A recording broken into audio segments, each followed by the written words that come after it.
ICC world cup 2023 के बाद सारे साबिका क्रिकेटर्स बाबर आजम और पूरी पाकिस्तान क्रिकेट टीम पर तनकीद कर रहे हैं।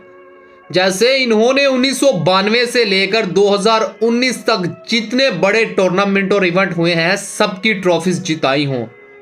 इन सब की परफॉर्मेंस हमारे सामने है और हम ये भी जानते हैं कि ये साबिका प्लेयर्स कितने पानी में हैं। एक ही बंदा है जिसने ना तो अभी तक पूरी टीम के किसी प्लेयर पर और ही बाबर आजम पर तनकीद की है। हालांकि इसके दौर में Pakistan cricket team champion trophy जीती थी और वो है सरफराज।